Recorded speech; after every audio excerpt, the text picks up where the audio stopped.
तो आपसे 2 कदम पीछे हटते हैं तो आप उनसे 4 कदम का डिस्टेंस बना लीजिए। Regret on my decision to come to Canada. Within 15 days मेरी पार्ट टाइम जॉब मिल गई थी। It's better stay away from such kind of people जो मंथली $140 नहीं स्पेंड कर सकते इस पे। इससे मैं स्ट्रिक्टली उन्हें कहूँगी कि मत आइए आप 12th पास करके, as worthless to come to Canada. ये सिर्फ एक भेड़ चाल है, रिवर्स माइग्रेशन जो बहुत। So hey guys, welcome back to my channel after a long time. बहुत टाइम से यूट्यूब पे कोई वीडियो नहीं आई थी for many reason.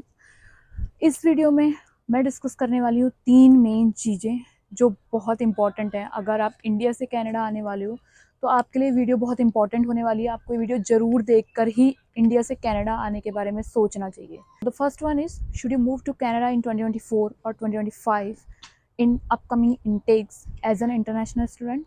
Second one है जो मेन टॉपिक है, रिवर्स माइग्रेशन जो बहुत ट्रेंडिंग है कनाडा में आजकल। And the third one is, do I regret on my decision to come to Canada and is it worth to come to Canada from India. So ये 3 चीज़ें मैं इस वीडियो में डिस्कस करने वाली हूँ। किस बेस पे मैं डिस्कस कर रही हूँ 3 चीज़ें मैं वो बता दूँ। मैं कनाडा में उन लोगों के साथ भी रह रही हूँ जो यहाँ पे ऑलरेडी वर्क परमिट पे हैं या पीआर पे हैं और वो इंडिया मूव होने के बारे में सोच रहे हैं। एंड सेकेंडली उन लोगों के टच में भी हूँ जो इंडिया से कनाडा आना चाहते हैं बहुत badly. Still they are doing great in India, फिर भी उन्हें कनाडा आना है। सो इस वीडियो में आपको पता चलेगा कि जो लोग इंडिया से कनाडा आना चाहते हैं कि क्या सोच के आपको इंडिया से कनाडा आना चाहिए। सेकंड, जो लोग यहाँ से इंडिया वापस जा रहे हैं उनकी क्या मेंटेलिटी है इन चीज़ों के पीछे कि वो यहाँ से मूव हो रहे हैं। तो इन 3 टॉपिक्स में ये 2 मेन चीज़ें भी आपको जानने को मिलेंगी। तो वीडियो को स्किप मत करना, चैनल को सब्सक्राइब कर देना एंड लेट्स स्टार्ट। इस पहले जो फर्स्ट टॉपिक है उसको एड्रेस करते हैं, should you come to Canada in 2024 और 2025। इसी में एक मेन चीज़ ये है कि who should come to Canada. ये दोनों टॉपिक एक दूसरे से इंटरकनेक्टेड है। कैसे इंटरकनेक्टेड है मैं आपको बताती हूँ। जो इसमें फर्स्ट चीज़ हमें एड्रेस करनी है वो है जीआईसी। हम पे करते हैं $20,000 जीआईसी कनाडा आने के लिए और उसके साथ फीस भी अलग से होती है। तो आप समझ लो कि आपका कनाडा आने का खर्चा अराउंड $40,000 हो जाता है इंक्लूडिंग योर फीस। तो अगर आप कनाडा आ रहे हो और आप सिर्फ यही सोच के आ रहे हो कि मेरे क्लासमेट चले गए हैं या मेरे गांव के लोग चले गए हैं, शहर के चले गए हैं तो मुझे भी जाना है, तो इस भेड़ चाल के चक्कर में अपने मम्मी पापा का जितनी सेविंग है उसको खर्च करवा के बिल्कुल कनाडा मत आना। Because I don't think it's worth कि आपके पेरेंट्स की जितनी सेविंग्स है आप सिर्फ अपने एक ड्रीम के पीछे खर्च कर दो जो कि एक्चुअली आपका ड्रीम है भी नहीं, जो कि सिर्फ एक भेड़ चाल है। उस चीज़ से आपको बचना है। जो सेकेंड मेन पॉइंट है, you should have some extraordinary skills. Canada में वेयर हाउस की जॉब सब लोग कर रहे हैं, सब कर सकते हैं।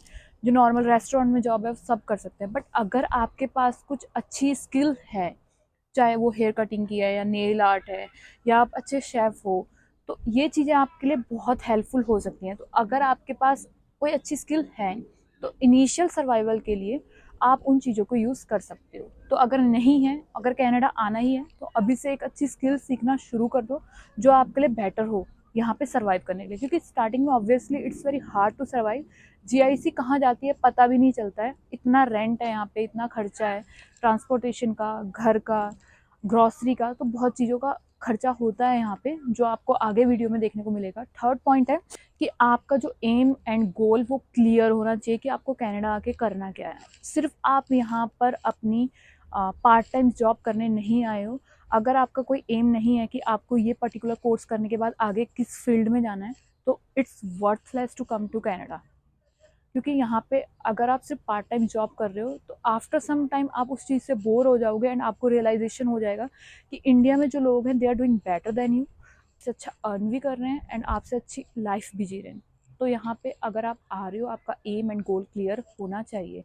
एंड जो स्टूडेंट 12th पास करके आ रहे हैं मैं स्ट्रिक्टली उन्हें कहूँगी कि मत आइए आप 12th पास करके, एटलीस्ट अपनी ग्रेजुएशन करके आओ, एटलीस्ट अपना एक बेस लेके आओ एजुकेशन का। क्योंकि मैंने जो ऑब्जर्व किया है ना, यहाँ पे जो भी स्टूडेंट आ रहे हैं, आप इंडिया से कनाडा आ रहे हो आफ्टर 12th, आपने यहाँ पे आके 2 इयर्स का कोर्स लिया, डेट्स इट, आपने 3 इयर्स का वर्क परमिट लिया, पीआर ले ली, आपकी जो एजुकेशन लेवल है ना वो ज़ीरो है, आप कुछ नहीं कर पा रहे हो। तो अगर आप कनाडा आ रहे हो आफ्टर 12th, मत आइए, अपनी ग्रेजुएशन करके आइए, अपना एक बेस बना के आइए, अपना एक गोल सेट करके आओ कि इंडिया में ग्रेजुएशन के बाद आपको कनाडा में किस फील्ड में जाना है।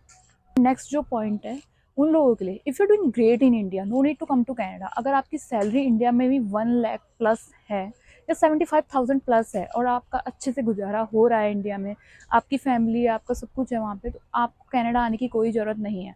बट अगर आपकी सैलरी पिछले 2-3 साल से 25,000 से ऊपर ही नहीं बढ़ रही है तो कनाडा आपके लिए है। एटलीस्ट लाइफ में आगे चल के आपके पास कुछ फंड्स तो होंगे जो कि आप अपनी फैमिली पे इन्वेस्ट कर सको, अपने पे इन्वेस्ट करो जब आपको कोई मजबूरी है। तो अगर आप इंडिया में अच्छा नहीं कमा पा रहे हो तो कनाडा आपके लिए। बट अगर आप इंडिया में ही 1 लाख या 75,000 प्लस सैलरी और आगे भी स्कोप है कि आप ग्रो कर पाओगे इंडिया में, तो आपको कनाडा आने की कोई ज़रूरत नहीं है। नेक्स्ट जो पॉइंट है वो है रिवर्स माइग्रेशन। रिवर्स माइग्रेशन के पीछे मैं बताती हूँ आपको क्या मेंटेलिटी है लोगों की। मेरे साथ के खुद के मेरे क्लासमेट हैं जिन्हें अभी 6 मंथ हुए हैं इंडिया से कनाडा आए हुए, और वो इंडिया वापस जा रहे हैं 1 साल का वर्क परमिट लेने के बाद ही। उसके पीछे रीज़न बताऊँ, वो कर रहे थे इंडिया में बहुत अच्छी जॉब्स, किसी का अपना बिजनेस था, किसी का अपना सीए फर्म था, कोई अच्छी एमएनसी में काम कर रहा था, बट वही भेड़ चाल में वो यहाँ पर आ तो गए हैं, बट अब उनसे पार्ट टाइम जॉब हो नहीं रही है या जॉब मिल नहीं रही है, या अभी फाइनेंशियली उतना स्ट्रांग नहीं हो पा रहे हैं क्योंकि जितने फंड्स थे वो तो सारे कनाडा आने में लगा दिए। तो जो लोग इंडिया में अच्छा कर रहे हैं उन्हें कनाडा आने की कोई ज़रूरत नहीं है। नेक्स्ट है रिवर्स माइग्रेशन, उन लोगों का भी है जिन्हें ऑलरेडी कनाडा में बहुत टाइम हो गया है, उन्होंने अच्छी खासी अर्निंग कर ली है, या उन्होंने कुछ ऐसा यूज़फुल स्किल नहीं सीखी थी, या वो अपना फ्यूचर को लॉन्ग टर्म गोल में लेके नहीं चल रहे थे, अभी वो एक ही चीज़ में स्टक होके रह गए हैं। लाइक अगर कोई ड्राइविंग कर रहा है तो ड्राइविंग में स्टक हो गया, अगर कोई वेयर हाउस में जॉब कर रहा है तो वहीं पे स्टक हो गया, उनके फ्यूचर में अभी उनको कुछ दिख नहीं रहा है, डेट्स इट। इसी वजह से वो कनाडा से इंडिया मूव हो रहे हैं, क्योंकि यहाँ से मनी अर्न करके मे बी वो इंडिया में कुछ अच्छा बिजनेस स्टार्ट कर सकें, इस मेंटालिटी की वजह से वो मूव हो रहे हैं। थर्ड जो टॉपिक है वो है do I regret on my decision to come to Canada. इसका क्लियर आंसर है नॉट एट ऑल। मेरे को बिल्कुल रिग्रेट नहीं है, क्योंकि इंडिया में मेरा कुछ इतना अच्छा नहीं था earning. I was working as a private teacher, मेरा खुद का ट्यूशन्स भी थे, बट फिर भी मेरे को इतनी अच्छी अर्निंग नहीं थी, एंड इसलिए मुझे कनाडा मूव होना था। इसलिए मैं 1% भी कनाडा मूव होने का रिग्रेट नहीं करती हूँ। आफ्टर एज आपके पास आपकी मनी होनी चाहिए जिससे कि आप अपने पेरेंट्स को सपोर्ट कर सको और ख़ुद को सपोर्ट कर सको। तो मेरी जो जर्नी है वो कनाडा में मुझे सही क्यों लगी है, उसके बहुत सारे रीज़न है। फर्स्ट वन है एकोमोडेशन।